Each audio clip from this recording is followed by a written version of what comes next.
Live from Indianapolis, Indiana. Welcome to the Crossroads Sports Radio Show, presented by Scott K. Nichols and State Farm Insurance. And now, here's your hosts, Brandon Reef and Jonathan Birdsong. Good evening, ladies and gentlemen, and welcome to Crossroads Sports Radio, episode number 258. I'm Brandon Reef, your host.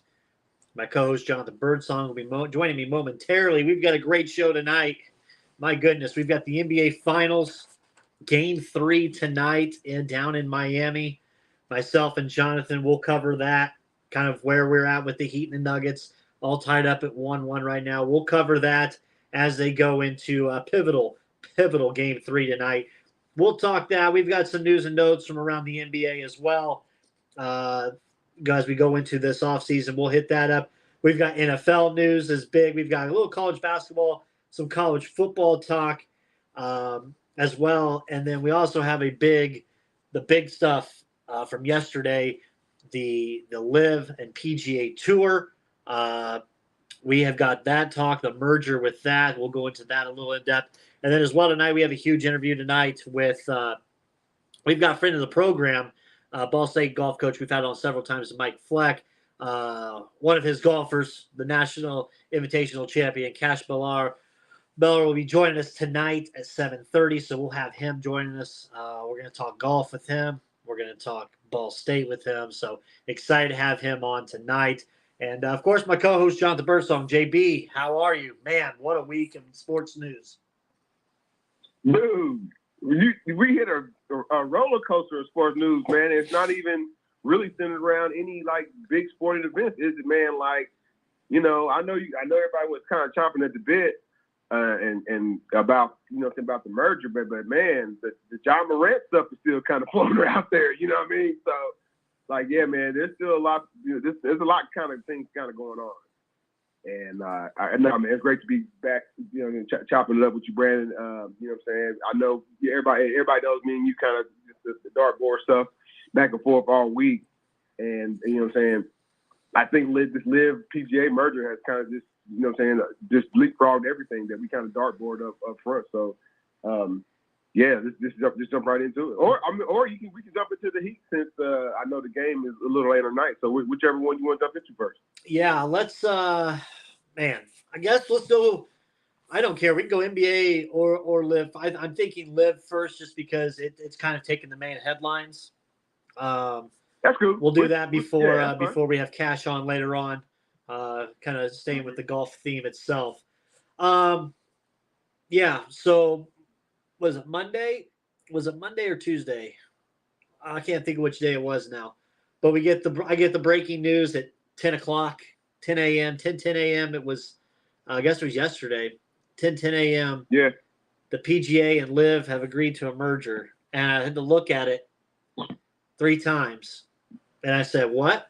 Bro, you didn't think it was real. I didn't think it was one real. of those, yeah, it was like one of those Kobe Bryant death things. Like, no, that can't be. And then I turn on there's nothing on Twitter, nothing on ESPN, nothing on PGA, nothing on no laying up, none of the golf feeds.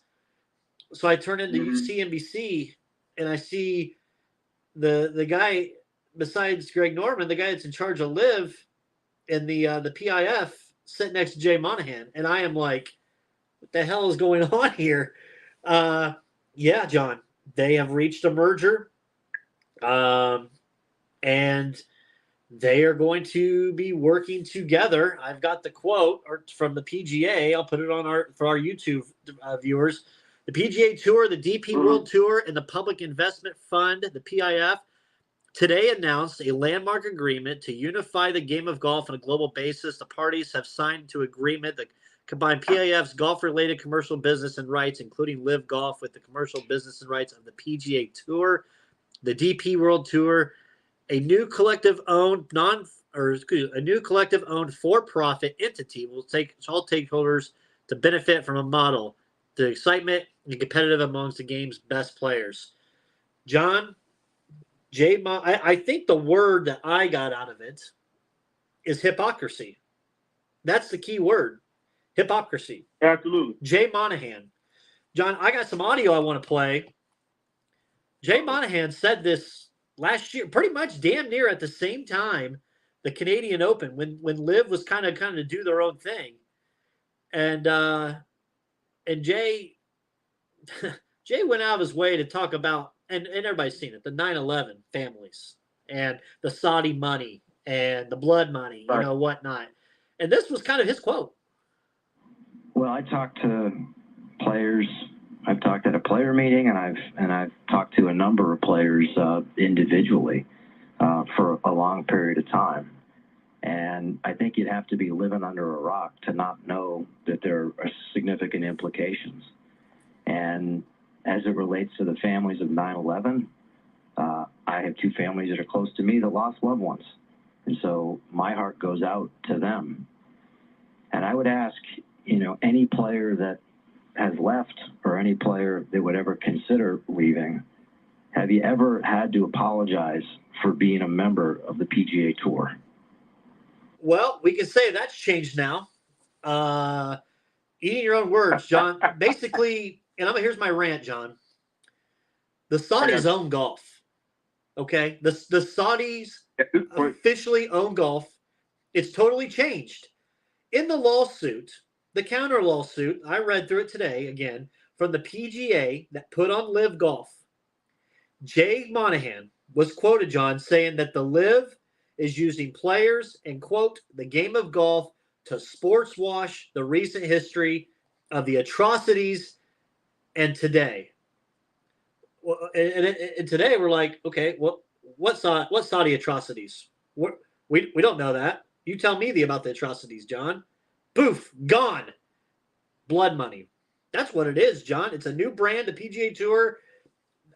But we're still the PGA Tour, the non-for-profit, yada, yada. Jay Monahan just sold out the entire PGA without talking to TV sponsors, without talking to the players who he alienated, John. The LIV players who've taken that money now they now have a fat padded wallet in their back pocket now, can come back to the PGA Tour with no issues. And Rory goes out and says, we can't just welcome them back. That's not going to happen. But, John, even further for me, let's take Hideki Matsuyama. Matsuyama turned down a $300 million deal to join LIV Golf. 1 year later now, DJ, Brooks, Phil, all going to be playing the same tournament as him. And his pockets are empty compared to what they have. And you're going to tell me that that we're going to sit here and just say it's basically Jay Monahan has sold out. He's alienated him. People were calling for it in the players only meeting yesterday with him for his resignation. And I put it out there. His resignation needs to happen. It's embarrassing to the PGA. The families of the 9/11 put out a statement. And, here I got a quick 2-minute quote from some of Rory's comments today at the Canadian Open. So here's a little bit of Rory. What do you say to fans who are disappointed in this deal? But it's not LIV. I think that's the thing. I still hate LIV. Like, I hate LIV. Like, I hope it goes away, and I would fully expect that it does. And I think that's where the distinction here is. This is the PGA Tour, the DP World Tour, and the PIF. Very different from LIV. All I've tried to do is protect what the PGA Tour is and what the PGA Tour stands for, and I think it will continue to do that. So, look, going forward, I hope that there may be a team element, and you're going to see maybe me, maybe whoever else play in some sort of team golf, but I don't think it'll look anything like LIV has looked, and I think that's a good thing. Just as a follow-up, I mean, you do see why fans are upset, though. I see what you're saying, that it's not LIV, it's the PIF. But nonetheless, during this back and forth over the past year, at one point, Jay Monahan said a deal like this would never happen out of respect for the victims of 9/11. Obviously, you're not responsible for what Mr. Monahan says, but you can see why this has stirred up a lot of emotions with fans, right? Of course. I said it to Jay yesterday, you've galvanized everyone against something, and that thing that you galvanized everyone against, you've now partnered with. So yeah, of course I understand it. It is hypocritical. It sounds hypocritical. The one thing I would say is, again, whether you like it or not, the PIF and the Saudis want to spend money in the game of golf. It is they want to do this, and they weren't going to stop. So how can, the thing for me, and this is one thing that I've always thought about, how can we get that money into the game but use it the right way? And I think that's what this ultimately will do. Hopefully. I mean, that's my hope. So John, from what Jay Monahan said to what it is now, that Jay just took the money. He took the money and he looked like a complete idiot. Now, where, like Rory said, you galvanized everybody on this mission. You make people like Rory look like an idiot, like Tiger Woods look like an idiot, a lot of these guys. And now we're doing this. What's your thoughts on all this, John? Brandon, you say how much is too much? How much is enough, man? I still like the numbers that were thrown out, man. So we know Dustin Johnson and a couple of other golfers went over to LIV, and they got big paydays to play. It was competitive golf, but it wasn't the same kind of courses. We all know this. Well, you know it now. So golf technically gets the stars back in this merger, but Brandon, man, I just tell you how much was too much, man. I mean, it wasn't like PGA golfers is on the poorhouse at all. You know what I mean? The payout, I get the payouts like, oh man, boo-hoo, $5 million payout on the PGA Championship, boo-hoo. If you wanted to go play for LIV, go play for LIV. There's obviously a division, but Brandon, I say beware. I kind of said beware on a couple shows ago when my homie came over and he won the major. Brooks. Yeah, I said be careful, man, because that was kind of like a feel good. Dude, that was 2 weeks ago. Now we went feel good to like, oh, then we just gonna buy it. I don't understand. So like everybody knows if you track things like streaming and you track like ratings and whatnot, like they were kind of tanking. They were trash. Not tanking, but they still had. No, John, they were trash. The CW, they were on the CW streaming app. Well, that's what I'm saying. With no ratings. Dude, well, yeah, I get that, but you still had TV show, right? But the thing is that they're on their last leg, man. So compared to like being on CBS or at NBC, and the big networks where golf is kind of displayed it, man. So this was like last ditch effort, man. And like, yeah, he took the money, man. But like you told everybody else, hey, man, we're good over here because we got everybody else. We got the corporate endorsements, you know what I'm saying, from Crest to Kellogg's. Like it's all good. And then you telling me, Brandon, he didn't even talk to Kellogg's. He didn't talk to Procter and Gamble. No. He didn't talk to Scott K. Nickel, State Farm Insurance. He didn't talk to, you know what I'm saying? He didn't talk to the sponsors. That's a big no-no, man. So that's where, and I get it. He's in power, right? But like that doesn't really. How much did he get paid for it? Man. I wonder. How much is his cut? Because he got a significant cut. Brandon, but he talked like golf was losing money. You wasn't losing viewers. You just didn't have your quote-unquote superstar. No. You still had your corporate sponsors. I think he's scared the fact that those lawsuits are not going to go away, that the Saudis are going to spend as much money as it takes. And I think he, quote-unquote, he says, we have to move forward. Okay, I think it's just the fact that you realized that you made a mistake with a lot of comments you said. And he goes, well, I didn't – what was it he said? He goes, well, I guess I didn't go back and review everything as I should have and listen to the – well, who you listening to back then? Mm-hmm. And I thought it was funny that Greg Norman was nowhere in the picture yesterday. Mm-hmm. So is he on the outs? I mean, he found out just like the way we did. We should not – John, the PGA golfers, Rory McIlroy, Jordan Spieth, Justin Thomas – Tiger Woods, these guys should not be finding out this information the same way we do through Twitter. Right. Colin Morikawa, they shouldn't be finding it out the same way we do.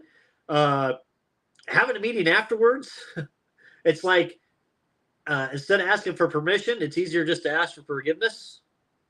But I think, and I will stand by the fact, I think Jay Monahan needs to resign. And I think they need to find somebody else. But he's not going to, especially not now. He's deep into it. But it's a bad look I don't know what the hell they're going to call this new entity. Rory seems to think that they're going to still keep a lot of PGA Tour rules and stuff like that, and it's not going to be anything you see on LIV. I have a hard time believing that as well. They got a lot to work out. Here's the thing. It's so ass backwards, John. You announce it, but there's no details, and there's no pen to paper yet. There's still no pen to paper. It's a handshake deal as of right now. This damn near like Vince McMahon when they bought the WWE. Huh? Dude, Jay Monahan had a Vince McMahon heel turn when he took the robe off and said, "It's me, Austin, it's me," or the NWO thing. This is that type of heel turn. I've never been wowed and shocked ever by a sports story in the morning like the Kobe Bryant one and then this one. The only two I can think of. And I sent you the text. I go, PGA and LIV merger. What did you think when I sent you that? I just didn't because I had got a notification quite honestly at the same time, but I just didn't understand like merger. I mean, maybe y'all play like you keep your shows separate, like WWE, you know what I'm saying, is over here, NXT's over here, and then y'all play around versus one another, or something like that, man. But like, no, it's together now. Everything's back together, like whether you like it or not. This is what golf is right now. So interesting for that. We'll see what happens. The Canadian Open's this weekend. The U.S. Open's next weekend. So that's going to be interesting. The U.S. Open out there in Los Angeles. So we'll have prime time. And who know what the corporate partners are going to say? Yeah, about it. Yeah, American Express, even the TV sponsors, NBC. All them. Yep. I think the old boy was just trying to look to line his pockets and how can I easily get out of this? Well, let's do this. Let me line my pockets and I'll take some heat because you know what? In the end, I've got money. in the end, John, money rules all, right? Money is cash. Money is king. No, man, you got to have. There used to be some things about integrity, man, and there is none on the PGA Tour now. The tour itself. I'm not talking about the golfers. I'm talking about the tour. I got you. Okay. So sad day. I thought they caved way too quick. Jesus, it's only been a year, like not even a year, right? But again, as I said, the PGA wasn't having problems. You know what I'm saying? Getting people to come to the daggone tournaments either. Right. Everything was. They just didn't have the stars, man. I get it, but yeah, new days on it. Yep. Absolutely. So, got some breaking news. Breaking news. All right, no. Do you? You may. If you're like me. We've got breaking news from the world of professional basketball, John. Per Adrian Wojnarowski, the Suns are exploring trade options for both Chris Paul and DeAndre Ayton, which we kind of talked about that. Mm-hmm. But they're looking to unload Chris Paul, John. They are willing as well to waive him, possible trade, or waive and re-sign him to a lesser contract, or just kind of stretch out the contract. Frank Vogel needs to try to open up a little bit of those. Need to get some more players in there, it sounds like. Yeah, they know they need some depth because when they made that trade for Kevin Durant, they traded away all their depth. Matt Ashiba, that's the new ownership's name. He's coming there with a sledgehammer that's bigger than Britney. What's not Britney Spears? Who's had the song called Sledgehammer? We'll look it up anyway. We can't sing anyway. We'll get fined. But you know what? You get the visual. Anyway, he's coming in with a sledgehammer. He fired the coach. I mean, Chris Paul to ask me to come in to take a pay cut. That's embarrassing. That's not going to happen. So I think Chris Paul ends up, on the streets for a little bit, and he'll get picked back up. Lakers. But the Suns. Hey, you said it. I didn't. But the Suns better be careful, man. You know what else I said? I said Frank Vogel would be, and you kind of called me crazy with Frank going to Phoenix, and that's what happened. Well, you said it. Yeah, but be careful with that, like how you just going into locker rooms and blowing up teams like that. I agree. That's not the way to. But I don't think it was him wanting to do that. I think that's management. No, it'll cement your standards. Like Chris Paul's still a good player, so if he's leaving, and the Suns haven't put themselves in a position to gain any type of draft picks, lottery picks, or anything else, like what are you bringing in? are you going to spend the money to get any of the free agents? Who's the class of this free agency? Point guard? No, nobody. No, not like generationally. Right. I'm not saying like Chris Paul, but be careful. You know what I'm saying, Matt Sheba. So, you know what I'm saying, that machine with that hot mess is out there with the Suns. I like Frank Vogel. I'm cheering for him. Everybody knows this. But he's got to talk. He's got two good pieces, Devin Booker and Kevin Durant. They'll probably flip DeAndre Ayton. We forget about that. But Chris Paul's days obviously numbered, and he's probably going to get waived. Makes me feel a little better about my Kevin Durant no NBA title. So makes you feel a little better. It's not going to happen, man. It's an uphill battle. Unless he has to get traded to another team. How about your boy Kyrie coming out and saying, "Hey, Bron, come over here and play with me and Luka. Let's win a title. Let's team up." Dude, man, he got that hydro weed that ain't nobody else got except for Dr. Dre and maybe Redman, because they have what, pick 10? I feasibly try to think about it. You know what I'm saying? Right. But the Lakers would ask for like everything, including Mark Cuban, you know what I'm saying, piggy bank, to trade LeBron James. And the pick 10 is ain't gonna get it. So I thought it was funny. Kyrie wants to get paid. The Dallas Mavericks want to pay Kyrie. I don't think anybody else wants to pay Kyrie. So he kind of like, you showing your cards, bud. Be careful. That's what I'll say about that. Yeah. I just look at that and I go, I don't know. Kyrie, does Dallas really want him? Coming to Dallas. Yeah, you know that he's not coming to Dallas to play with Kyrie Irving and Luka Doncic. No, it would never happen. Yeah, I totally agree with that. Like I said, Crossroads Sports Radio, episode 258. We're going to have Kash Bellar joining us here momentarily. Ball State golfer, National Golf Invitational champion recently. Plays golf for Ball State. Chirp, chirp, Muncie. Friend of the program, Coach Mike Flett's going to have him join us here momentarily, next 10 minutes or so. Hey, man, our homie's coming on tonight, man. I got a lot of questions for him. I know you do as well. But he not only was, like I said, he won the invitation, he's also been he's a pretty good golfer pretty much all this year. Yeah. So we're gonna deep dive into that, man. Like MAC, he got some MAC honors. That's what I'm trying to say. He got some MAC honors. You know what I'm saying?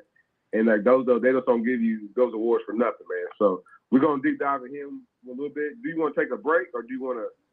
Well, we got another time. Yeah, we got some time. We got some time. So I am going to ask him how he got those flowing locks, that lock of hair, those flowing locks out there. That's a little aerodynamic. That's cool. I know. Well, here's the thing, though, Brad. I know we usually do our RIP segment at the middle, but at the end. But I know we missed last week, a couple weeks ago, man. Superstar Billy Graham. Yeah. I know some avid wrestling fans kind of watched the show, man. I didn't want to not acknowledge it.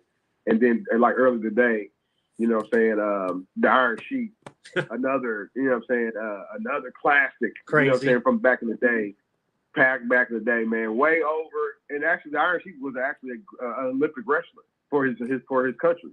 Oh wow! I think I do actually believe he medaled as well. Ooh.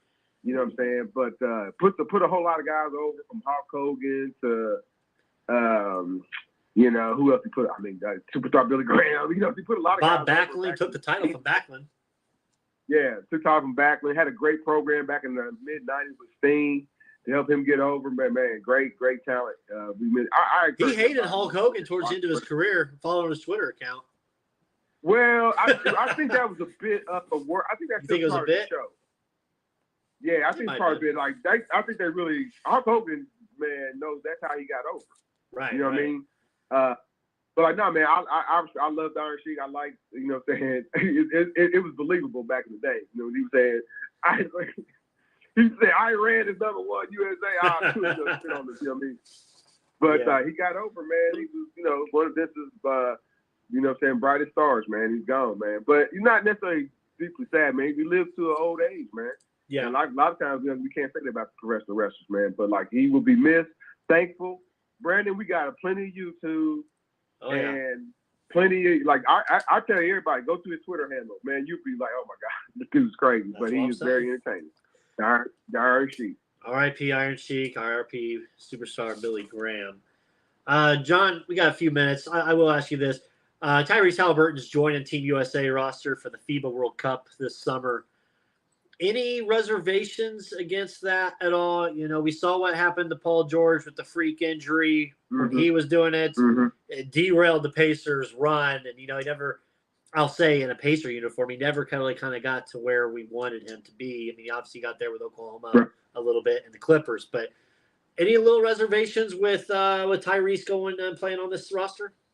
Nah, man, I never look at it like that, man. Basketball players have to maximize their time and being a basketball player, man.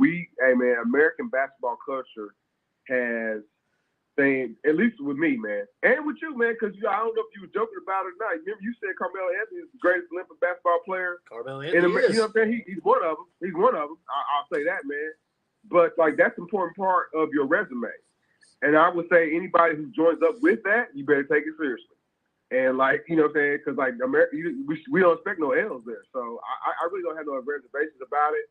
Now, how hard you have to play to get to where where the team needs to go, I expect nothing but the best. You're playing for your country, man. I'm being honest, man. But that's why I say if you're going over there if you join Team USA, take it very seriously and understand that, you know what I'm saying, you are playing for your country. You're playing for Olympic gold medal. And hopefully, like I said, I said this is just the FIBA World Cup. It's not this next year will be the Olympics. But Brandon, have you seen this roster? Have you seen this roster? Don't nobody want to lose. The greatest. Remember when Manu Ginobili came and wrecked the building, like shook everybody up from Argentina? In 2004, yeah. Yeah, man. No, we can't have that ever again, man. Ever. So like, no, man, they gotta have the best out there. Absolutely. Yeah, it's something. I looked at that roster. I'm like, I'm seeing flashbacks to the 2004 before we had to have the Redeem team out there with everybody. But yeah, man, scary stuff. But hopefully he'll be fine. I think it'll be good for him to play. Problem is, the only thing I hate. We'll finish on this. We'll bring on Kash. The thing I hate about this is also it lets him spend a lot of time with these other top stars, and it gives them the opportunity to try to maybe sway him away from Indiana when a certain contract's up, or say, hey, man, act like you're disgruntled a little bit. I got you. Right. That's my only concern. I think that's what happened with Paul. They start getting in his ear. Well, Brandon, the city has embraced Halliburton. They did it for Paul, too. Over the race. And Vic. Was Vic? I don't know. Was Vic at the 500?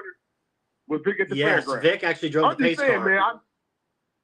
Damn. He did. Hey man, Vic. He did. I'm sorry, he did. I just punched a hole in your theory there. He did drive the pace car. Man, but yeah, it just scares me. It scares me that they might get in his head. Hey man, act like you're disgruntled, or into your contract, man. Come hoop with me and such and such over here. You know, let's go win a title. That's what you need. You ain't gonna win it with the Pacers. They got to get Halliburton to ring that bell for the coach. Then that's what they need. You got to do that. Ring that bell. All right, John. He got like the Christmas tree downtown. The world largest Christmas. He got like that. Kids do that, man. You got whoever wins that coloring contest. So, all right, John, you want to introduce our guest? I thought, hey man, welcome to the show, Kash Bellar, man, Ball State University, man. It's a pleasure to have you on, man. I appreciate it. Thanks for letting me come on. Absolutely, Kash. Dude, you had a great season from what we saw. You know, we've had your coach Mike Fleck, on. He's a friend of the program. We've had him on several times, and yeah, man, he's had nothing but great things to say about you guys, your whole team this year, and kind of how you guys would performed. Yeah, I mean, individually, I had a good year as a team. In the fall, we obviously didn't do what we wanted to do when we came out and had a good finish. We had a good spring, and were able to get into a postseason, which was the goal. Okay, John. Kash, Brandon. I don't know if Coach Fleck told you, but Brandon Reef and myself are both Ball State alumni, man, from different eras than you are in right now, man. So, how did fate and your talent come together for you at Ball State University? I mean, I started my recruiting process pretty young. I started reaching out to coaches my freshman year of high school. And Fleck was one of the first. And then kind of came through the process. My game wasn't good, but Fleck was always talking to me, always reaching out. And I just kind of got to the end of the day. I'm like, well, if all these, I mean, nothing against these other coaches, but like I just thought with Fleck being there at my lowest, I was like, I think I want to play for him, and that's how I just kind of decided to come here to Ball State. Okay. What was your first like now outside of the golf? You know what I'm saying? Outside of the golf course, what was your first impression of campus life at Ball State?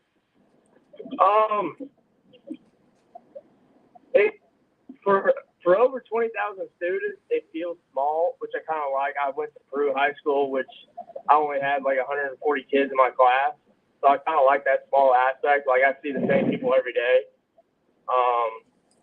Like don't get me wrong, there's a lot of people on campus, but being a student athlete, you're kind of in your own little world, if you will. Like you see the same people at workouts, you see the same people at the dining hall, you see the same people in classes. Like it's just kind of like a small community, if you will. Okay. Hey man, that's how it was when I was there in 1992. You said that kind of quietly there. It wasn't as long for me, 2008. So. Yeah, I'm glad things remain consistent, man. Yeah. So Kash, what was it like? You know, we're gonna go see Coach Fleck here soon ourselves, but what's it like? You talked about the recruiting process, you know, going in there. What's it like actually playing for him? Is he all like, and like before, is he like get you amped up and everything, or is he kind of calm, cool, collected? Like, how is it playing for him? And like, how's a weekend tournament work with the coach? I know they typically follow through with some of the groups of players. So how is that playing for him? I mean, practice-wise and playing-wise different because, like, obviously you can see him in practice all day long, and then when it's a tournament, like, I'll hardly ever see him because it's just him. Right. Because we don't have an assistant coach, and there's 5 of us, so he can't be with 5 of us all the time. And I'm kind of one of those guys, like, I'm good on my own. Like, he doesn't have to worry about me in a sense. Like, if I have a bad hole, he knows I'm going to get it back. But, no, I like Coach. I mean, just like any great relationship, you're going to have your ups and downs, and we sure have. But the good thing is me and him are both working for the same goal, and that's to win. Okay, perfect. You okay? I feel like. Go ahead, John. Go ahead, Brent. I'm sorry. No, I was just going to ask. I feel like I forget. I'll ask you real quick, John. So academics. So obviously, you know, Ball State Golf. You guys, as a team, you guys are high up there in academic. A lot of academic honors. I know Jonathan's going to talk a little about those. How is it? How do you, as a top athlete, you know, playing collegiate golf, and how do you balance academic success and athletics in this day of age? Because there's a lot of, you know, there's a lot of what's the word I'm looking for? Not distractions. I'll put that out there. Yeah, I mean, it's hard. I mean, there's no sugarcoating that. But I mean, the big thing I think for the team is discipline. It also helps we have some smart cookies on the team, like some guys that are having some 4.0s and some really difficult majors. I'm not one of those guys. I'm one of those guys that's just going to grind it out and try to get that A-. But yeah, I hear you. But I think a big thing is just discipline. Like waiting till the last minute sucks. We've all been there, and where it's like, oh shoot, it's 10 o'clock and I have an assignment due at midnight. Like the big thing is just getting ahead of it, because this spring we had 4 weekends in a row where we were at tournament, and so we'll leave like 2 to 3 days earlier just because of travel. And in that 4-week stretch, I was in class for maybe 1 or 2 days during the week. So I mean, granted, and that's hard when you're away, having to try to keep up with assignments, you know. Yeah, I mean, with today's modern age, I think technology helps out a lot. Like a lot of professors post lectures online, so you can get away with that. But say you're in an accounting class and the professor does all her lectures in person and doesn't post them on Canvas, well, you got to rely on a buddy. Right. Yeah, that was me back in the day. I ran cross country and track down at USI before I transferred to Ball State, and when we left for meets and stuff, I had to rely on a class like, hey man, take some notes for me, because we didn't have the technology wasn't what it is today. So yeah, I got to feel it's a little bit better now that you have those resources available. Yeah, I mean, I couldn't imagine trying to handwrite a paper. My handwriting. A lot of hand cramps, man. A lot of hand cramps. Absolutely. Yeah. So recently, I guess the last tournament you guys had, you had the National Invitational tournament. I'll make sure I say that right. National Golf Invitational. We got the champ with us, John. Kash, you won that tournament. Had a great 4 rounds there. Kind of talk a little bit about that tournament itself. I guess it's the inaugural tournament that they've had for this. Did you have an idea going into it, like looking at the course, being like, I mean, I can play this course well. Like it fits my skill set well, and went out there and did it? Or kind of what was your thought process, kind of going into that tournament? What were your expectations, and then kind of as the tournament progressed? I mean, Tiger said it best. If you're not going there to win, then why go? I mean, I think that's everyone's mentality. Like that's just not me. So I mean, going into it, I was just wanting to finish well and play well for the team, and also play well for myself. Like I think that's a big thing that I learned this year is playing well for your team and doing all that's great, but play well for yourself as well, because this is an individual sport. Yeah. But with us, it's a little different with the team aspect. But doing well for yourself will also do well for the team. That's what I think we've kind of realized is like playing for yourself will help the team out in the long run. Okay. But going. Oh, my bad. No, go ahead. But like going into it, I mean, we're in Arizona. It's desert golf, and the course was firm and fast, hard, and I like hard golf courses because that means the winter's not like you don't have to go out there and try to make 20 birdies and try to shoot like 15 under par. Like, granted, 7 under par is still low, but it's not 15 and 7 is a big difference. Right. Yeah. Yeah. But my big thing going into the week was trying to eliminate like the big numbers and the doubles, and I accomplished that goal this week. And I told Flex this like after Mac and after Puerto Rico, if I would make so many bogeys and doubles, I'd win one of these sons of guns. And I ended up proving myself right. Very nice. Yeah, that was great to see. How much with the guys' Earl Yestermeyer Center that you guys have, your training center there on campus, how much does that help with your development over your first 2 years? I think it just allowed me to hone in. The big thing at the EY is that we have TrackMan and the sim room, but I've been around TrackMan for probably maybe close to 10 years now. So I've always been around it, but I think having access to it every day has just helped out immensely, and not just numbers and trying to fix my swing, but mostly distance control and figuring out launch angles and what happens when I hit the ball high, what happens when I hit the ball low. When I hit it with a cut, I know it's not going to roll out as much, and then when I hit it with a draw, I know it's going to take an extra bounce. Just stuff like that. I also think being able to practice your short game in the winter, because being a northern school, we're at a disadvantage because for good 3 months out of the year, you're cooped up inside, and we compared to these southern schools who are able to be in shorts all year round. I mean, I think that's just huge. Yeah. Gotcha. Yeah, I need to work on my short game 12 months of the year because I'm like butter knives out there. I'll just blade it all the way across the green always. I did shoot an 85 yesterday, so I was happy. I was happy with that. So I was pleased with that. Here's a tough question for you, Kash. What if you were out there on your favorite course? I said, hey, Kash, you got to go out on your favorite course tomorrow and play, and you get to pick your foursome, your other 3 golfers with you, dead or alive. Who would it be? So, I mean, the course I'm picking is a little country club in Elkhart called Elkona Country Club. I don't know if y'all ever heard of that, Yep. but it's just hidden gem. I'm obviously picking my dad. I'm going.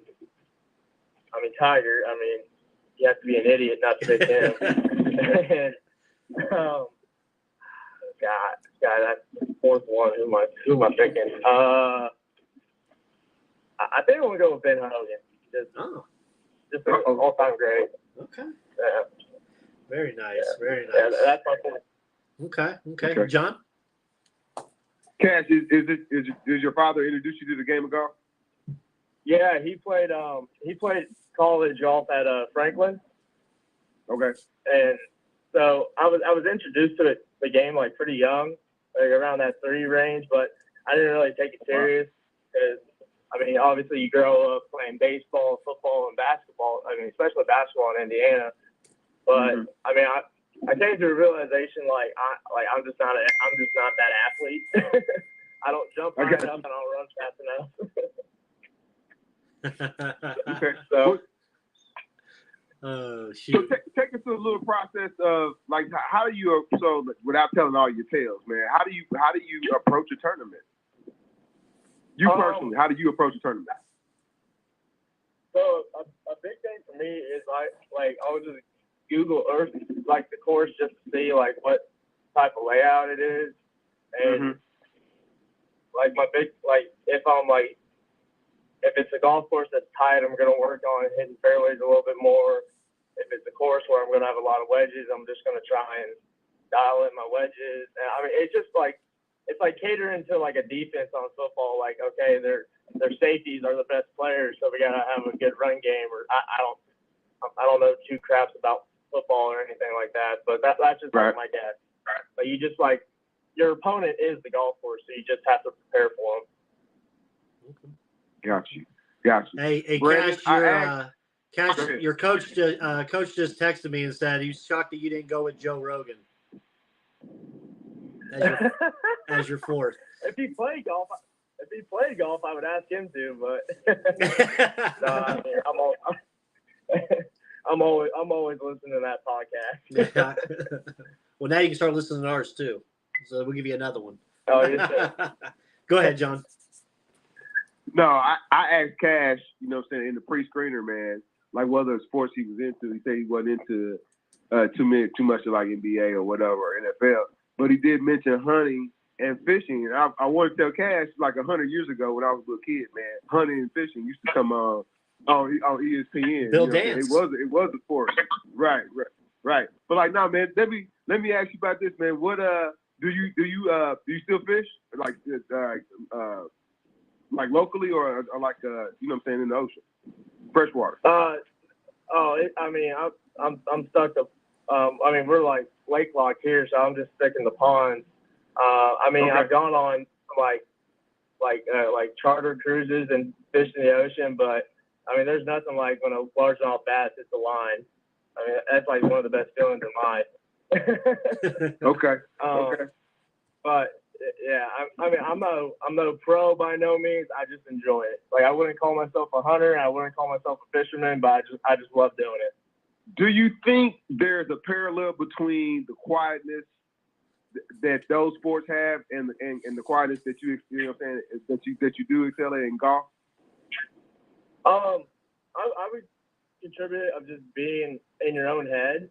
I mean, like I'll go fishing with buddies and everything, but I like going fishing by myself. And I just like, it's just me in the water. I throw my phone in the truck and like I don't talk to anyone for hours, and I love it. I mean, same thing with hunting. Like I've gone and been in a tree for a good 4 hours and put the phone away, and I'm just sitting there trying to see if there's a deer coming, but it ended up being a squirrel and getting pissed off. But.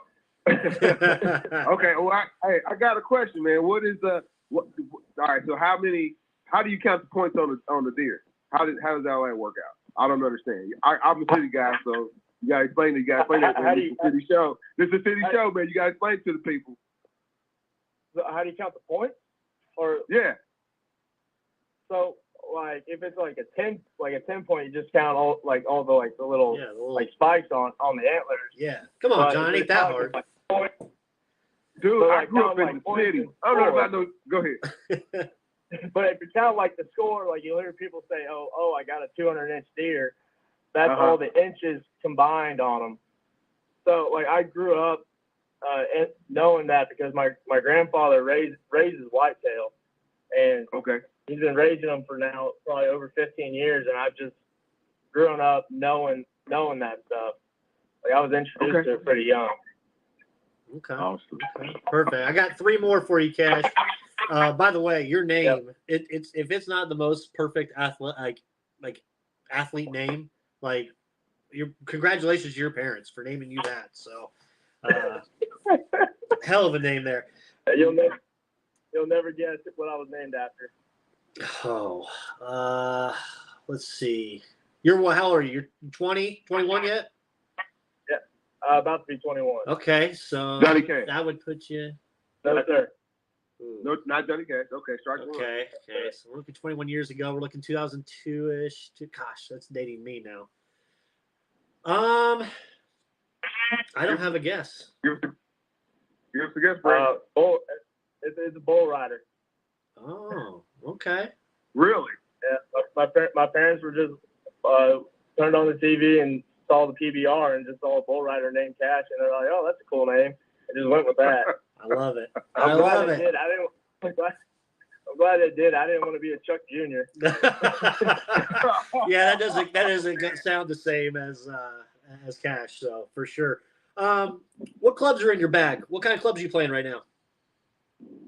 I mean, I got a little bit of everything. I mean, I got everything from a ping driver, Callaway hybrid, Mizuno irons, and Vokey wedges, and a Scotty Cameron putter. I mean, I just kind of play with whatever feels best to me. Yep.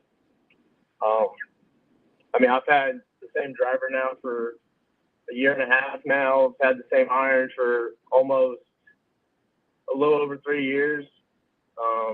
Wedges I change about every 9 to 12 months just because I wear them out so quickly. I found a putter I actually like, so that's not going out of the bag anytime soon. Okay, very nice. Yeah, I was trying to go get new clubs myself, and I felt I'm still hitting the new clubs like I'm hitting my current ones, the same distances. So I don't feel like it's point for me to go buy any. And I actually was on the course a couple weeks ago with we had an older gentleman paired with us, and I asked him if he wanted me to use my rangefinder for him to give him a distance. And he said, "Son, at my age, we hit the no matter what the club is, they all go the same distance." So,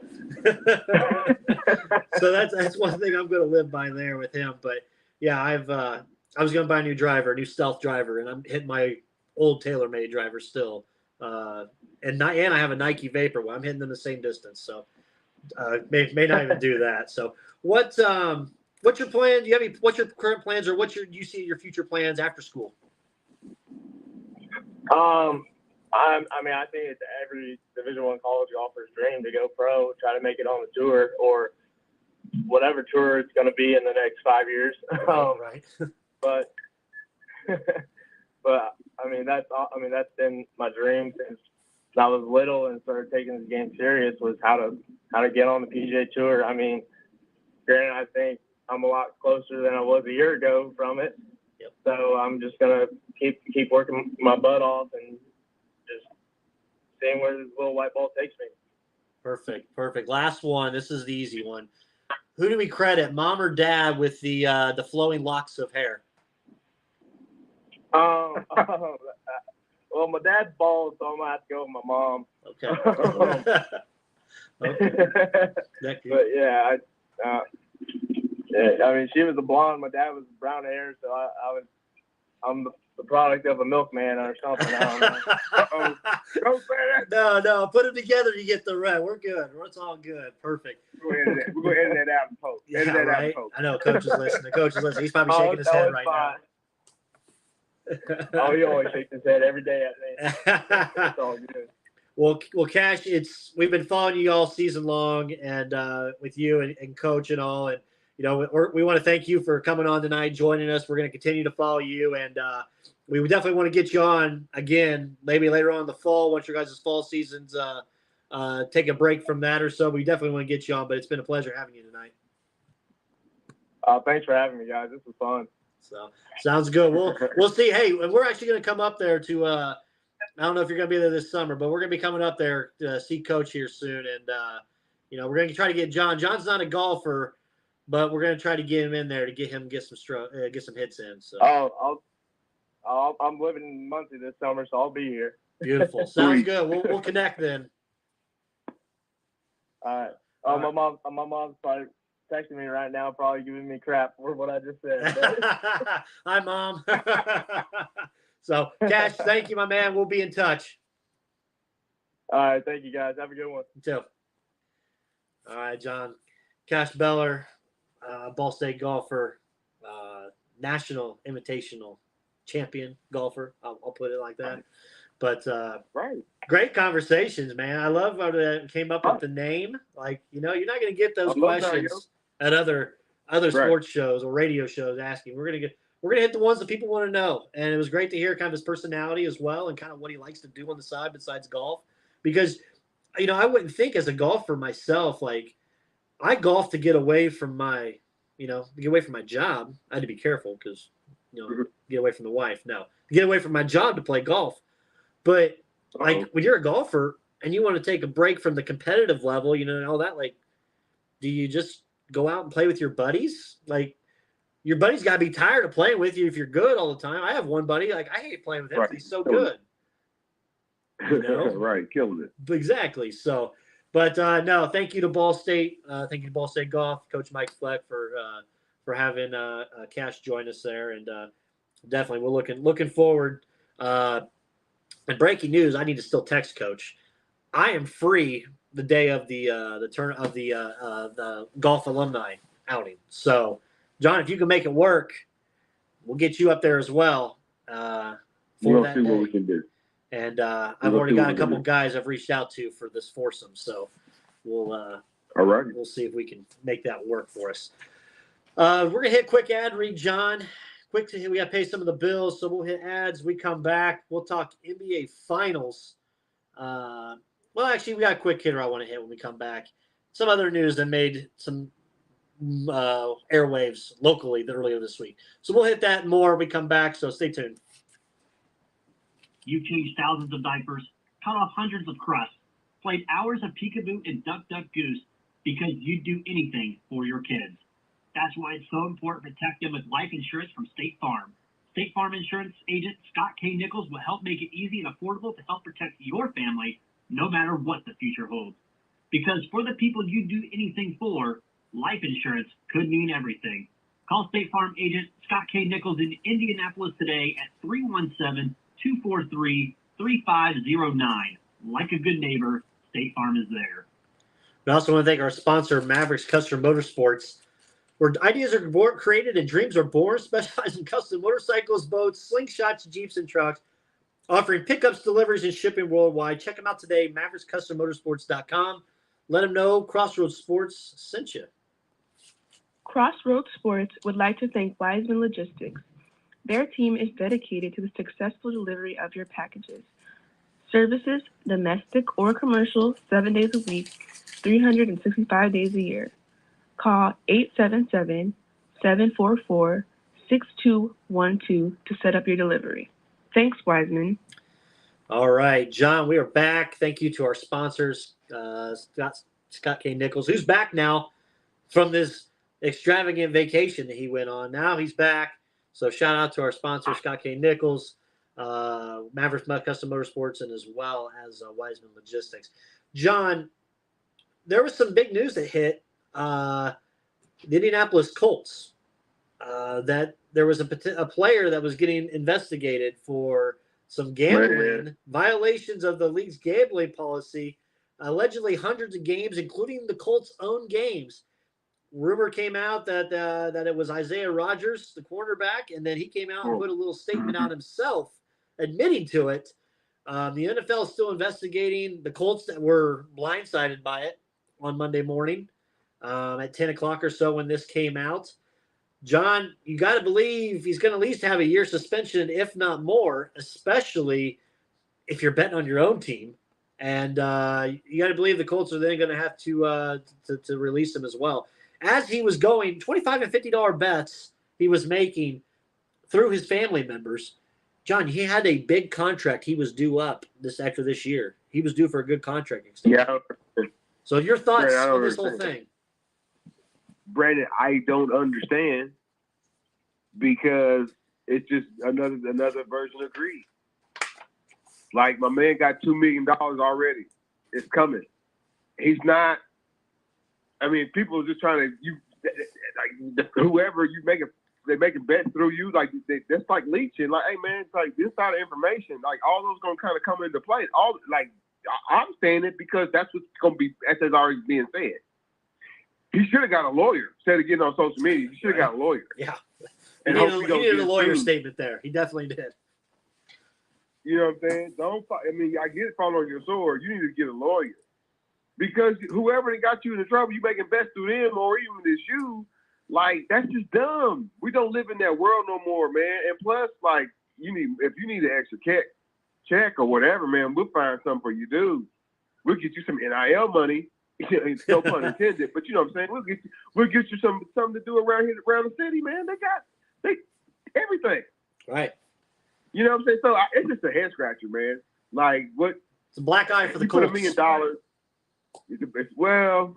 It's not. It ain't looking good, man. You know what I'm saying? In a season of everybody knows here locally that it's going to be a season of transition, especially when you got Gardner Minshew. Brandon, oh my God, Brandon, why didn't they go for Garoppolo? Both of them are transitional. He's hurt, man. Garoppolo might not even play. He might be waived.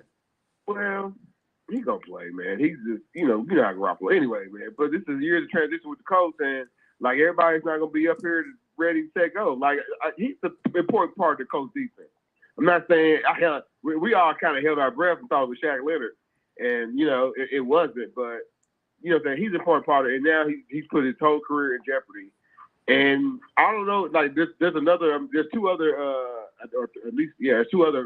professional football leagues, but the USFL, like the yearly pay for 8 games is like $55,000. You didn't blew $2 million. You had $2 million ready set for you. Right. All you got to do is make it through this 17. Man, I don't understand the logic, man. But hey, I'm not the one facing the charges. It's crazy, especially after you see Calvin Ridley and 5 Lions players that did it as well, and you see what's happening with these guys. And I hope. They have ways to investigate this. You can't say it's racial either, man. Pete Rose is banned from baseball. This dude's one of the greatest baseball players I've ever seen in my life. Pete Rose, they said, we don't care. You can't come back to. Yeah, ask me. Let me ask you this: the other side of it, because I've seen other people ask it. Well, how? And it's pretty simple. The dude's betting on his own games too, and that's a slippery slope. But the NFL sitting there and they're laying in bed with Caesars Sportsbook and DraftKings Sportsbook and FanDuel Sportsbook. They're the ones that are putting it out there for you to see in every commercial and in game sponsorships. Well, people, for one, Brandon, the fans wanted more. Yep. As well. The fans wanted more access to the players. The fans wanted more football. That all comes with money. If you ask for something, somebody's gonna find a way to tax it. You know what I'm saying? Right. So the NFL come with a ticket, and so like when it was a revenue stream. Now, do I think let's parallel these conversations, Brandon? Let's be real. Do I think a Saudi Arabian entity could ever buy the NFL? I'm gonna tell you, hell, double to the no, never. Could they buy a team? Absolutely. Or buy into a team? Absolutely. But the system, I ain't gonna say it's the good old boy system, but I said it, right? The system, they will not allow an entity like that happen to like what happens to the PGA. By a team, maybe. But by the NBA, never. I'm just gonna tell you that right there. The NBA, never. Period. So, listen, Brandon. I don't know, man. It's damn near too hot and heavy. We talking about NFL. This is hot and heavy, ain't it? Already. Yeah. We ain't got through training camp. No, well, I'm already John. But- I'm already into the college football. I'm knee deep in college football already. So knee deep. Got a lot of I know, communication man. on Facebook. Brandon posted. Listen, y'all. Brandon posted something on Facebook about college football. Just Heisman candidates. You know what I'm saying? People went wild on it, man. So top Heisman. It makes sense for the homie in USC to repeat. Why couldn't they repeat? You know what I mean? But I mean, there is some truth into like what these other teams are returning. You know what I'm saying? As far as that list is concerned. Let me ask you this: college football, real quick. So the SEC. Well, first off, the Big 12 is talking expansion of bringing for basketball Gonzaga, and for basketball and football and all the other sports Colorado. You've talked about Colorado moving out of the Pac-12, getting back to the Big 12, or you even referenced them as the Big 8. The grade 8, whatnot. Right. But right. the SEC football, if this ain't a scumbag move, I don't know what is. The SEC football, so all these other leagues have 9 games in their seasons, especially when you're going to get the more teams in these super conferences. Well, the SEC is wants to move to an 8-game conference schedule. Smallest in the Power 5. Smallest in the Power 5, 8 games. No other conference has 8 games. It's all 9 or more. They're arrogantly saying, Brandon, that they're the best. It means more. Okay, you know what that all it is? That just, to me, that weakens it because old Decott's team, Alabama, Crimson Tide, they're going to go out there and they're going to that new game that should have been a conference game. You know what they're going to do, John? Hey, dude, let's go out there and play Florida A&M Rattlers. That's going to get us hyped up. You know what that is? That's hey, let's save our asses one game so we don't lose and then get knocked out of a potential playoff game or something. If we end up slipping up in a conference game or two, we have basically a bye week. Or Bethune-Cookman or South Carolina State. You're playing these type of schools. Man, come on, SEC. Man up. Play that other game like the rest of these conferences do. Could the let's try the NFL model backfire on college football, Brandon? No. The super conference. I don't know, Brandon. I don't know how it's going to be sold, man. Gonzaga in the Big 12. I like it. I like them probably in Pac-12 better, but yeah. I'm not saying they can't compete. They may be the best team in the Pac-12. But the Pac-12 is talking about going into the Big 12. So, I mean, they're going to eat that up. Yeah, because they lost the Pac-12. The Pac-12 lost UCLA basketball. UCLA, they lost USC. They're going to lose Oregon probably. And then what's left in the Pac-12? All that's going to go straight to the Big 12, Big 10. I like the fact that the Big 12 is trying to put themselves up there. You know, they're saying, hey, we're gonna try to get some of these teams. Yeah, I put out there for the Heismans, and I put 9 candidates out there based off of reports that I've read. Caleb Williams, Jordan Travis from Florida State, Sam Hartman at Notre Dame, Drake May UNC, Michael Penix of Washington, Jaden Daniels LSU, JJ McCarthy Michigan, Quinn Ewers, and Marvin Harrison Jr. And I know there's one guy that's sitting here watching this right now commenting on Facebook. Well, you know, Alabama guy in there for the Heisman. How are they not there? And it's right. But for me, looking at these 10 guys, you can't tell me these 9 guys here, you can't see them as a top Heisman candidate. And maybe some will fizzle out. Maybe they will. But at least preseason-wise. Right. They didn't already say Marvin Harrison Jr. You know what I'm saying? Top 3 NFL draft pick for next year. So Heisman, absolutely. Man. He will have an amazing season, man. But I think I think USC. I think right now, and I know, dude, I just watched a little spring ball yesterday, LSU. Ooh, I think right now, man. I think USC is a player in the championship this year. Is a player. They're gonna determine. Okay. I'm not saying they win it. I'm saying they're gonna be at the table. Right. Did you see my picks for? Did you see some of those notable coaching changes that happened this offseason? I don't think that gets talked about enough. Those coaching changes that happened. Talking about, At what university? All of them. I'm going to go through that list real quick. If you didn't see them on the Twitter, Okay, go ahead. you got, and I called this one from the beginning, Nebraska and Matt Rule. You can play back the podcast. I called that. As soon as he left Carolina, I said he would be a perfect fit in Nebraska. So pull that up. Matt Rule, Nebraska. Luke Fickell, Wisconsin. Deion Sanders, Colorado. Hugh Freeze, going back to the SEC at Auburn. Tom Herman, FAU. Jeff Brom, Louisville. Ryan Walters, Purdue. Zach Arnett taking over at Mississippi State for, rest in peace, Coach Leach. Cincinnati, Scott Satterfield from Louisville. And UAB, Trent Dilfer? What? But that's some notable head coaching changes going into this next season. Yeah, and some guys got to prove it. I know you're not a believer just this year for Deion. I still got them, No. you know what I'm saying, competing for the big I got them competing for the Big 12 championship. John, I have the Lindy's book, College Football Preview. I sent that picture of, and I'm sitting there going through it, going team by team, making my notes because we're going to have a hell of a college football season this year. It's going to go crazy.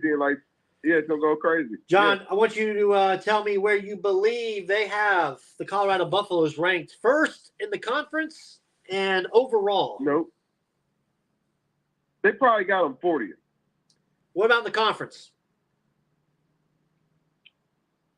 They should have them and give them some respect on Deion's name. At least have them 5th. 12th out of 12. Oh, wow. Overall ranking, 81st. Uh-oh. Guess who's 84th? Bloomington. Ball State. Oh, wow. Dude, you can't just bring players in. He can't just bring players in and just expect great success. And I'm sorry, this is going to ruffle some feathers probably. I'm sorry. Ruffle. The guys that you brought from your Jackson State, I'm not even sure what D2. I don't want to call it D2, but you know what I mean. It's Division 1. Don't get in trouble. Okay, Division 1, whatever you want to call it. They played down there for a reason and not at a D1 school. You can't expect those players to come up and play against these D1s at a Power 5. I'm sorry, you can make fun of the Pac-12 as much as you want. There's still high-level D1 players out there.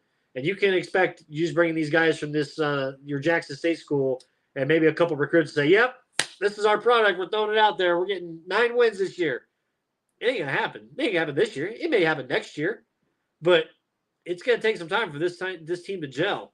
And looking at their schedule, John, they take on TCU at TCU the first game of the year. And then they're home against Nebraska and Colorado State. So they may get an eye-opener when they go to TCU. You know what? While we're talking here, I'm going to see what the sports book currently has. I bet this is at least a 15-point spread. At least. Hey, right now, TCU, it didn't bring back everybody now. No, they didn't. But you got to put a little respect on their name. I mean, these guys went to – did you see the stomping they put on? They beat Michigan. They did. They beat Michigan.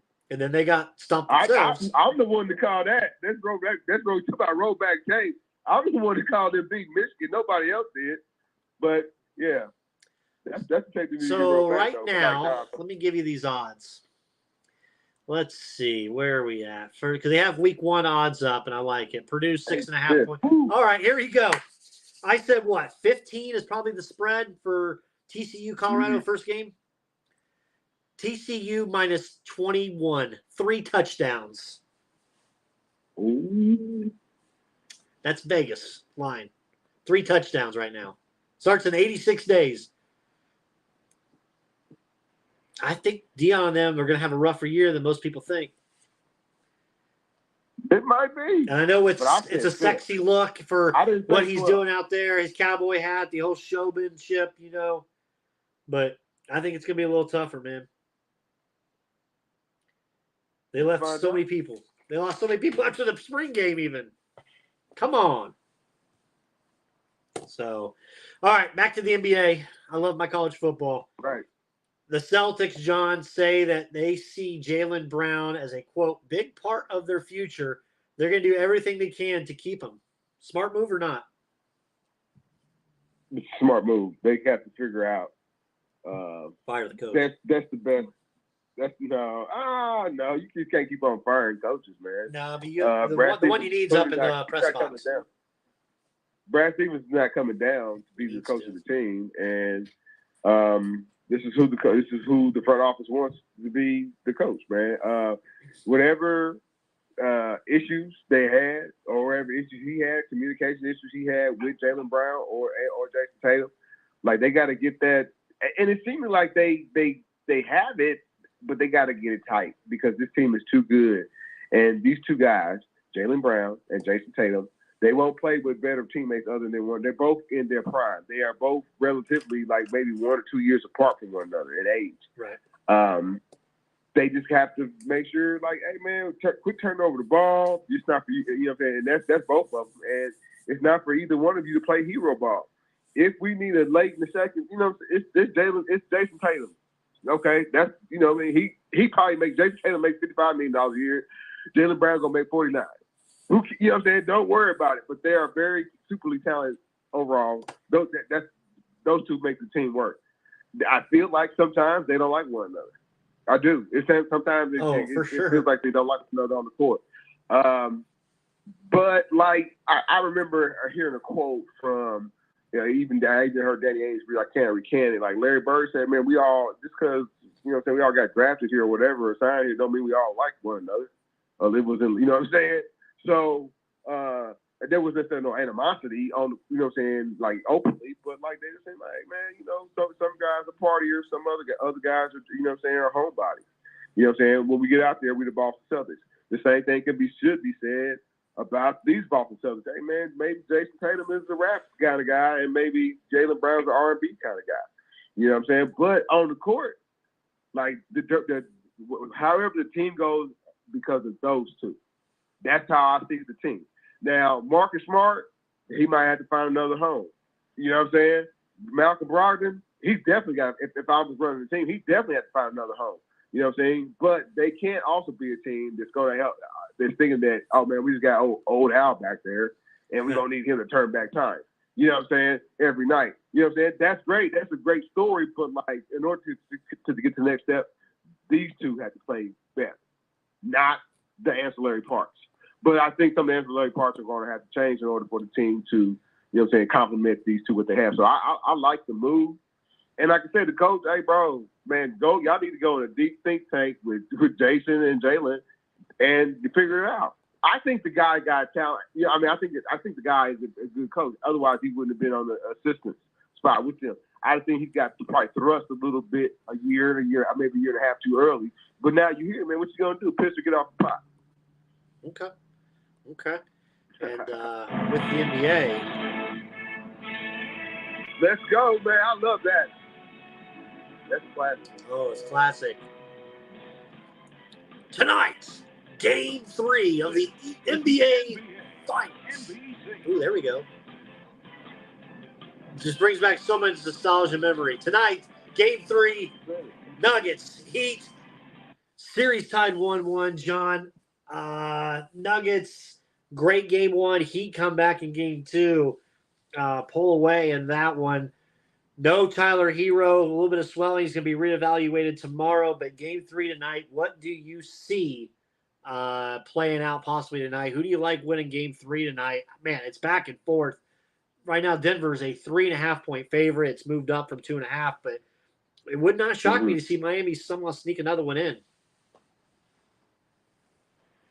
I think Denver goes back to Denver, still down, but they're not winning this game tonight.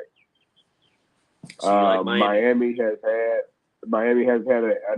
I feel like didn't you look at your phone yesterday? I know I did. About 5:30 and thought, hey man, ain't there a game coming on tonight? Yeah. Didn't it feel like it? So like I feel like there was an extra day. I feel like there was an extra day that they got a rest, man. Well, because they had to move locations. That's why. Right. But I'm saying, but it's like an extra day. So like, they're going to be, role players play better at home. They got a great performance out of Duncan Robinson again. And even sometimes the smarter basketball player outplays the more athletic basketball player. But Porter Jr., pissing nothing down his leg again. You know what I'm saying? KCP pissing down his leg again. You know what I mean? And Jokic, they left Jokic with a 40-burger. And, Jamal Murray, another jilted bride at the altar. You know what I mean? So, Miami got some great role player step-up moments, man. You know what I'm saying? Big steals, rebounds, open shots. And then Jimmy Butler didn't even have a great Jimmy Butler crazy J. It was consistent, though. That's the thing you can say about Jimmy Butler. So I think tonight we haven't seen 40-burger Jimmy Butler. Maybe since when we turned the ankle. In what series was that? That was right. The last that was the first one against the Bucks, wasn't it? Yeah. It was the Knicks. I think Knicks. Yeah, that was against the Knicks. We haven't seen 40-burger Jimmy Burger. You know what I'm saying? Maybe we see that tonight. Maybe we see an explosion tonight, man. It would mean I listened to him today in a NBA presser, man. He said it would mean everything for them to win a championship. I think about the accomplishment. They didn't whine, they didn't complain. Of course, they all beg for calls. I'm not going. Saying that right. They didn't whine, they didn't beg, they complained. They didn't say. I'm talking about front office, Miami Heat. They say, hey man, who can we trade to get in here to get this team?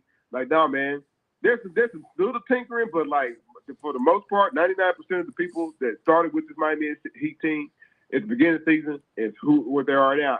And I can say that is because guess what? Tyler Hero is still not playing, and now there's Victor Oladipo. And they played in the regular season.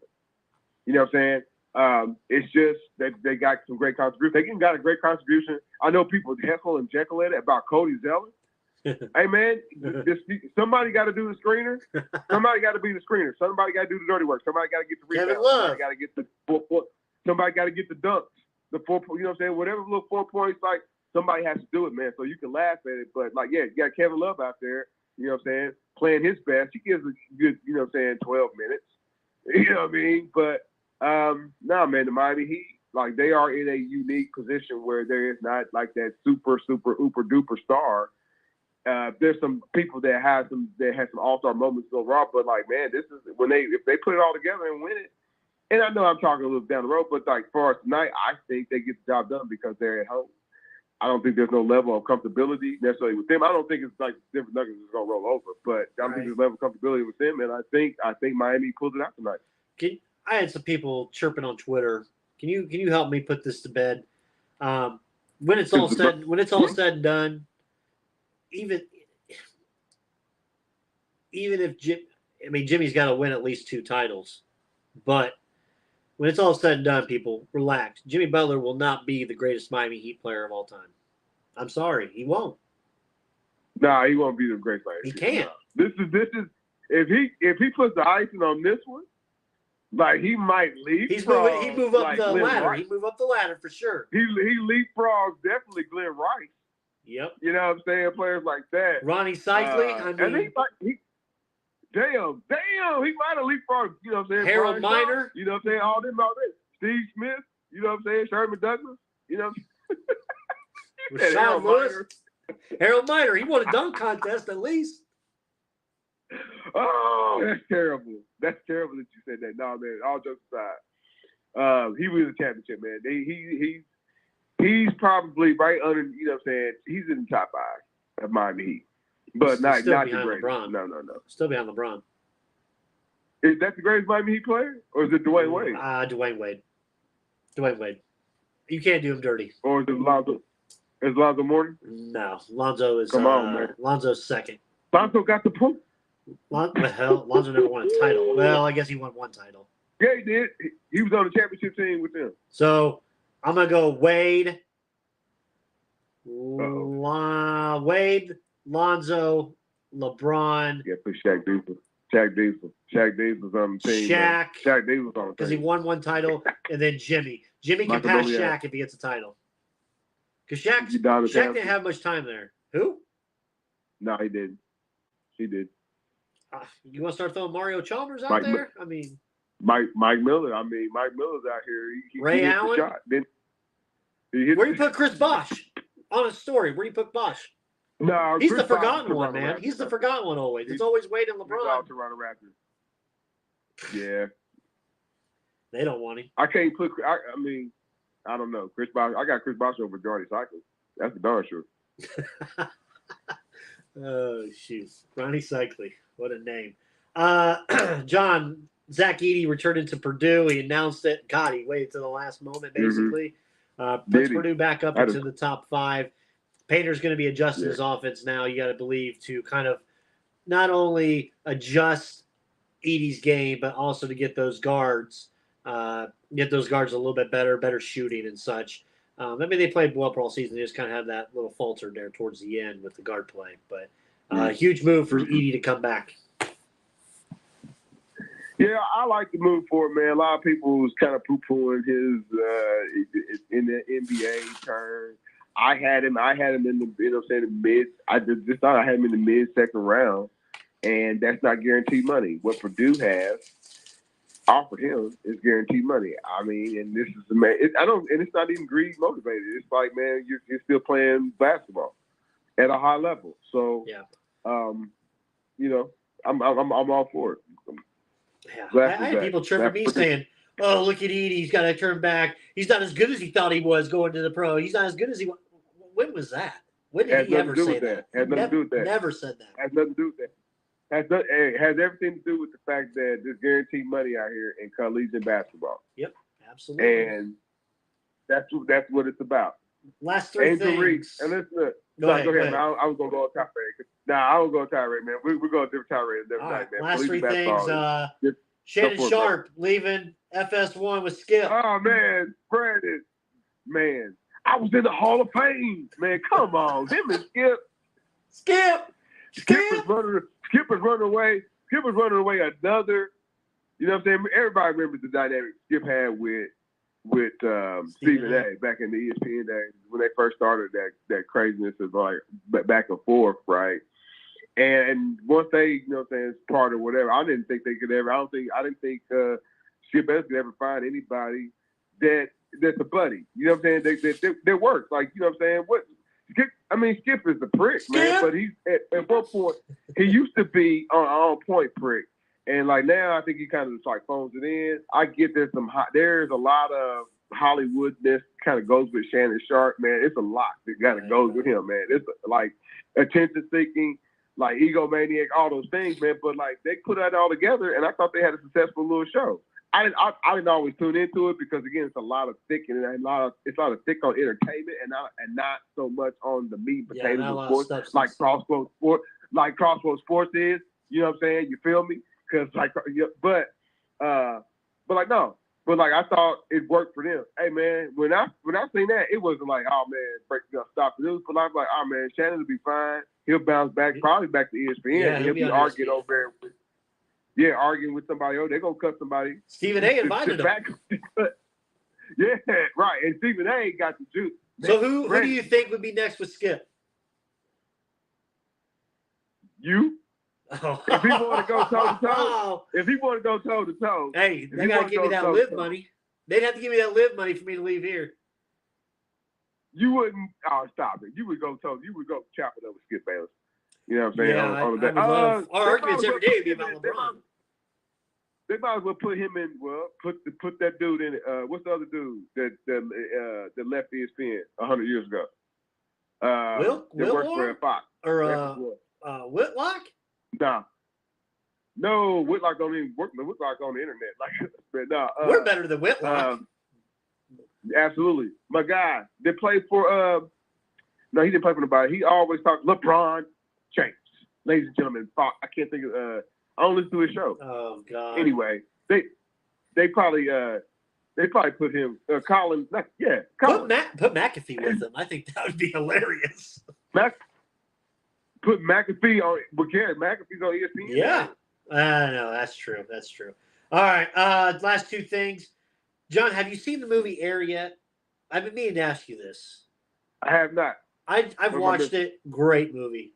Great movie.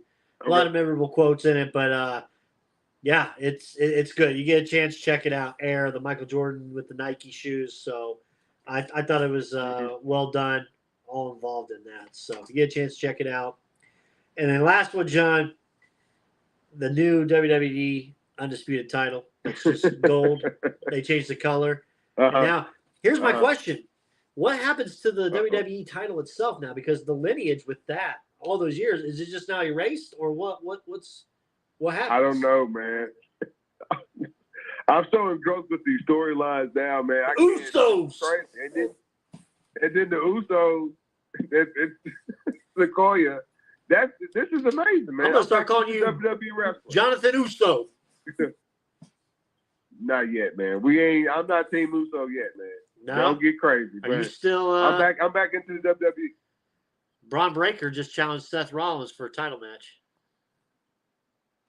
Did he really? Yeah, it's on the WWE website right now. Looking right at it. Man, that's a lot. Hey, Braun Breaker, I get that Scott Steiner is your daddy and all, but I don't know, bro. That's you stepping up to a whole lot right there, buddy. So they're trying to get rid of. So the name of the official title is the Undisputed WWE Universal Champion, and you click on it, it still says WWE Championship, Universal Championship. Okay, so at one point, when the hell are you gonna finally get rid of the Universal part, or are you just gonna say this is two titles into one? Because it's undisputed means that no other title can. No other title is higher than this. So then, what about the World Heavyweight Championship? That's the part. Like at some point, man. Right? But they're not gonna have him cook class with Roman just yet. That's not the plan. I mean, are you a big Carmelo Hayes fan? There you go. There's your answer. You don't think he's Why would you think? I like him.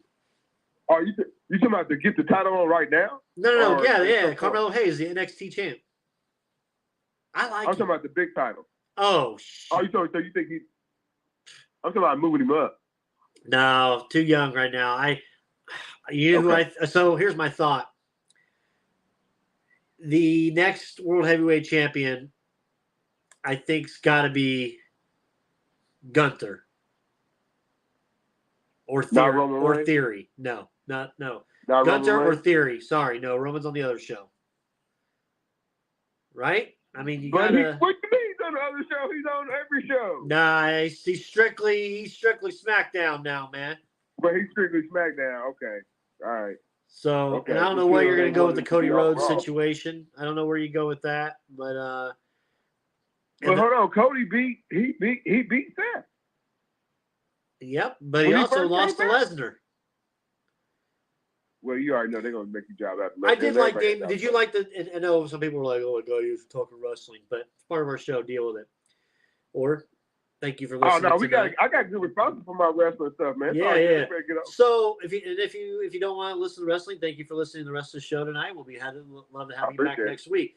I did like the Damian Priest and Seth match Monday night for the title. I did like that. That was pretty good, man. That was pretty good. I can't front. And it looks like Finn's going to be the next one.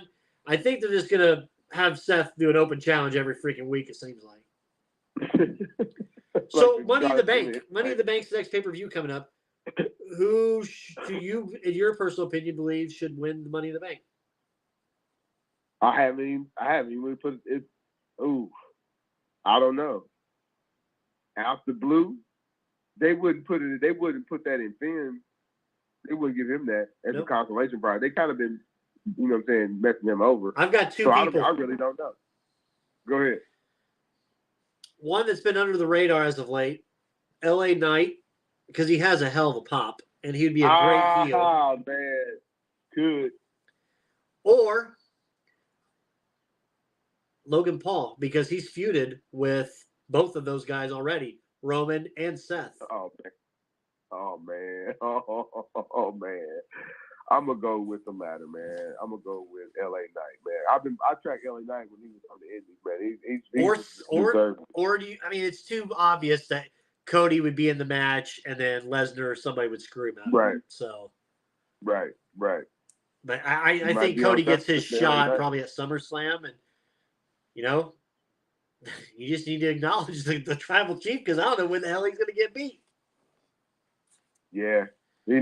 Cody, because it ain't going to be by Cody.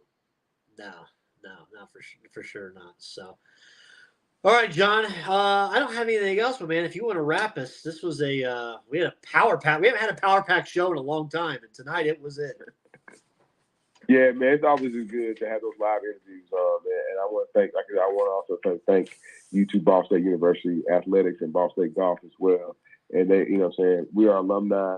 We go crazy for the alumni, man. So, and thanks, Kash, Bellar, for coming on to the show, man. I think he's our first 20-year. So that's an off-story comment back, off-the-show comment back. I think he's the youngest person that we ever featured on the show, man. It was kind of cool connecting with him in that regard, man. I'm glad things at Ball State University are kind of universally how they were when you were there and then when I was there, man. So, again, thanks to Ball State University for allowing, and for Kash coming on, man. You know what I'm saying? The stars are mine in that regard, man. Other than that, man, I want to say thank you to Scott K. Nichols, State Farm Insurance, Maverick Custom Motorsports, and Wise Logistics. How could we do the show without them, man? And I want to say thank you to everybody that chimes in on Facebook Live and shares and retweets all the content, man, that me and Brandon put out. Me and Brandon put out great quality content that we know people like to enjoy and chop up and debate about. You know what I'm saying? Next week, Brandon, we'll get to get the people called back in. I know we probably a little bit overtime, but maybe we have some other people like hold it. I do apologize. We'll get to you next time. But we just had a guest tonight. But we'll get back to all that next week, man. Outside of that, I think we had a great show tonight. And like I said, we try to do bigger and better next week. Everybody, I just want to say thank you for listening. Thanks for listening to the Crossroads Sports Radio Show. You can find more episodes on iTunes and the Google Play